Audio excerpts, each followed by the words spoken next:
अजित पवारांच्या निधनानंतर रिक्त झालेल्या बारामती विधानसभेची निवडणूक ही बिनविरोध होण्याची शक्यता मावळली आहे, कारण काँग्रेसनं बारामतीच्या जागेवरती आकाश मोरे यांना उमेदवारी जाहीर केली आहे। ही निवडणूक जाहीर झाल्यापासूनच उमेदवार देण्यावरती काँग्रेस ठाम होतं।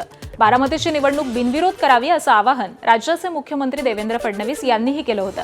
मात्र काँग्रेसनं अखेर या ठिकाणी उमेदवार जाहीर केलाय, त्यामुळे एबीपी माझाच्या बातमीवरती देखील शिक्कामोर्तब झालाय। आकाश मोरे आज काँग्रेसचे प्रदेशाध्यक्ष हर्षवर्धन सपकाळ आणि यांच्या उपस्थितीत अर्ज भरणार आहेत।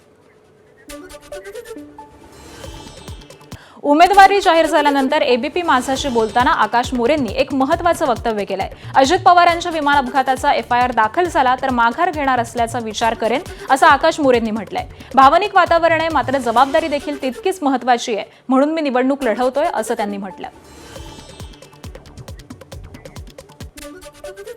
बारामती विधानसभा पोटनिवडणुकीमध्ये काँग्रेसकडून उमेदवारी देण्यात आलेली आहे। ॲडव्होकेट आकाश मोरे आपल्यासोबत आहेत। एबीपी माझाशी फोनवरून बोलताना सांगितलं की जर अजित पवारांच्या विरोधात जो प्रकार झालेला आहे किंवा त्याच्या संदर्भात जर गुन्हा दाखल झाला तर मी उमेदवारी मागेन। म्हणजे आम्ही त्याचा पुनर्विचार करू। म्हणजे तुम्ही सिरियस आहात। आमचा कर्ता पुरुष बारामतीतला कर्ता पुरुष गेला, बारामतीतलाच नव्हे, हा पूर्ण महाराष्ट्राचा, महाराष्ट्राला वेगळ्या दिशेला नेणारा आमचा जो कर्ता पुरुष आहे तो गेलेला आहे। त्याचं काहीतरी अकाउंटेबिलिटी तुम्ही फिक्स करणार आहात का नाही?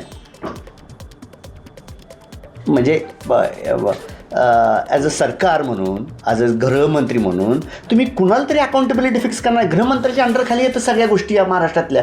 गृहमंत्री मुख्यमंत्री हा प्रमुख असतो या राज्याचा, आणि राज्यातला दुसरा प्रमुख माणसाचा जर ॲक्सिडेंट होत असेल आणि तो सुद्धा सस्पिशियस ॲक्सिडेंट होत असेल, याचा कुणी आपण गांभीर्याने विचार नाही करणार का? पण याच्यावर काय समर्पक उत्तर देत नाही तुम्ही। विधानसभेमध्ये तुम्ही आमदाराला सांगता, पण बाहेर येऊन प्रेसमध्ये काय तुम्ही सांगताय का की असं असं आहे, असं असं आहे, आम्ही एफआयआर कॉपी दाखल करतो, ह्याला जो काही विमान मालक आहे तर त्याला आम्ही अटक करतो किंवा त्याच्यावर कारवाई करतो? काही नाही, सगळे अलबेल आहे। म्हणजे याचा अर्थ आमच्यासारख्या जो अजित पवारवर एकेक काळी आम्ही विरोध केला आहे, पण डेव्हलपमेंटच्या दृष्टीने आम्ही त्यांच्याबरोबर होतो। डेव्हलपमेंट अत्यंत चांगली केलेली आहे, अत्यंत चांगला कर्तबगार माणूस आहे, आणि तो गेलेला आहे, आणि त्याच्यात काहीच नाही। म्हणजे जर गुन्हा जर दाखल केला तर तुम्ही पाठीमागे येणार, त्यावर ठाम आहे? अगदी एफआयआर महाराष्ट्रात दाखल झाला तर आम्ही माझ्या उमेदवारीचा पुनर्विचार करेन। आणि म्हणजे तुम्ही असं स्पष्ट सांगत नाही? आम्ही पुनर्विचार करू। आमच्या सपकाळ साहेबांनी पण मला त्याचंच डिरेक्शन दिलेले आहेत। मी त्यांच्याशी बोललो की बाबा असं असेल तर मी असं करू। खूप खूप धन्यवाद। तर हे होते आकाश मोरे, ज्यांचं फॅमिली बॅकग्राऊंड, त्यांचे वडील आमदार होते आणि त्यांना काँग्रेसने आता उमेदवारी दिलेली आहे। खरं तर ही निवडणूक कठीण असणार आहे आकाश मोरेंसाठी, मात्र ते लढायला तयार आहेत। वेगवेगळ्या मुद्द्यांवरती त्यांनी देखील आता भाष्य केलं। Camera person Shreyas Jaydeep Bhagat, ABP Majha, Baramati. दुसरीकडे शरद पवारांच्या राष्ट्रवादीनं बारामतीमध्ये उमेदवार देणार नसल्याचं आधीच जाहीर करून टाकलं, तर ठाकरेंच्या शिवसेनेनं देखील बारामतीमध्ये उमेदवार दिला नाही। सुनेत्रा पवार यांनी याबाबत उद्धव ठाकरेंसोबत फोनवरून संवादही साधला, मात्र ठाकरे उमेदवार देणार नसले तरी ते मवियातील मित्रपक्ष असलेल्या काँग्रेसला पाठिंबा देणार की सुनेत्रा पवारांना, याचं चित्र हे अद्यापही स्पष्ट झालेलं नाहीये। यासोबतच धनगर नेते लक्ष्मण हाके आज उमेदवारी अर्ज दाखल करणार आहेत। सुनेत्रा पवारांविरोधामध्ये 17 उमेदवारांनी उमेदवारी अर्ज भरलेला आहे, तर अनेक अपक्ष उमेदवार देखील रिंगणामध्ये उतरले। त्यामुळे बारामतीतील ही लढत बहुरंगी होणार असून मतदारांसमोर अनेक पर्याय उभे राहिल्यामुळे निवडणूक अधिक चुरशीची होण्याची चिन्ह दिसत आहेत। राहुरी विधानसभा पोटनिवडणुकीसाठी भाजपचे उमेदवार अक्षय कर्डिले आज आपला उमेदवारी अर्ज दुपारी 1 वाजता भरणार आहेत। अर्ज भरण्यापूर्वी ते राहुरीच्या पांडुरंग लॉन्स इथं जाहीर सभा घेणार असून मोठं शक्ती प्रदर्शन करून उमेदवारी अर्ज दाखल करणार असल्याचं समजतंय। यावेळी पालकमंत्री राधाकृष्ण विखे पाटील, प्रदेशाध्यक्ष रवींद्र चव्हाण, विधान परिषदेचे सभापती राम शिंदे, आमदार संग्राम जगताप आणि मोनिका राजळे उपस्थित राहणार आहेत। बारामती आणि राहुरी विधानसभा निवडणुकीसाठी आज अर्ज भरण्याची शेवटची तारीख आहे। शिवाजीराव कर्डिलेंच्या निधनानंतर भाजपनं त्यांचे सुपुत्र अक्षय कर्डिलेंना उमेदवारी दिली आहे। निवडणूक बिनविरोध व्हावी अशी भाजपची भूमिका असताना मवियाचा राहुरी संदर्भामध्ये सस्पेन्स हा कायम आहे। आता राष्ट्रवादी शरद पवार पक्ष राहुरीच्या मैदानामध्ये उमेदवार देण्याच्या तयारीत आहे। प्राजक्त तनपुरे उमेदवारीसाठी इच्छुक आहेत। याशिवाय शिवसेना, ठाकरे पक्ष आणि काँग्रेस देखील निवडणूक लढवण्यासाठी उत्सुक असल्याचं पाहायला मिळतंय। मात्र राहुरीसाठी तिन्ही पक्षांकडून एकच उमेदवार द्यावा अशी ठाकरेंच्या शिवसेनेची भूमिका आहे।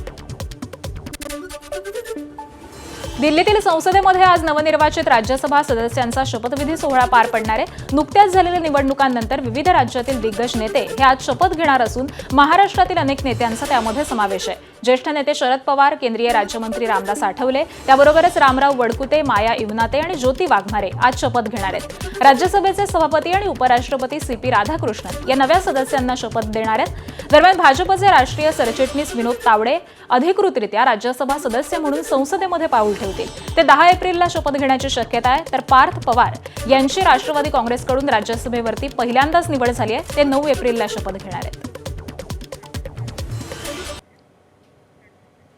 तर आज 5 जणांचा एकूण शपथविधी पार पडणार आहे. यामध्ये शरद पवार, त्याचबरोबर रामदास आठवले, भाजपचे रामराव वडकुते हे आज शपथ घेतील. त्याशिवाय भाजपच्या माया इवनाते आणि शिवसेनेच्या ज्योती वाघमारे यांचा देखील शपथविधी सोहळा पार पडेल. त्याचबरोबर विनोद तावडे हे 10 एप्रिलला शपथ घेण्याची शक्यता वर्तवली जाते आणि पार्थ पवार हे 9 एप्रिलला शपथ घेणार आहेत.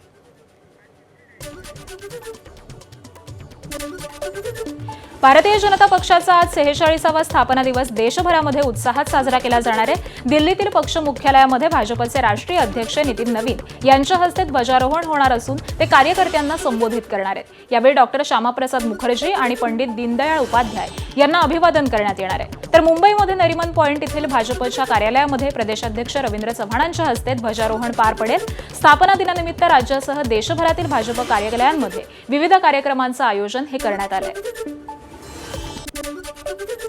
मंत्रालयातील आणखी एका लाचखोर अधिकाऱ्याला एसीबीनं अटक केली आहे. खारघर परिसरामध्ये लाच घेताना सापळा रचून एसीबीनं त्याला रंगेहात पकडलं. अर्थ आणि नियोजन विभागातील कक्ष अधिकारी विलास लाड यांना एसीबीनं अटक केली आहे. निधी मंजूर करून देण्यासाठी तब्बल 6,37,000ची लाच या अधिकाऱ्यानं मागितलेली होती. ग्रामविकास विभागाचा निधी मंजूर करून देण्यासाठी ही लाच मागितली होती. दरम्यान विलास लाड यांच्या चौकशीमधून या प्रकरणामध्ये अन्य कोणाचा सहभाग आहे का हे समोर येऊ शकतं. मंत्रालयातील ही दुसरी मोठी एसीबीची कारवाई आहे. नेमकी ही लाच कोणाच्या सांगण्यावरून घेण्यात आली, वरिष्ठ अधिकाऱ्यांचा यामध्ये काही सहभाग आहे का याचा तपास केला जाणार आहे.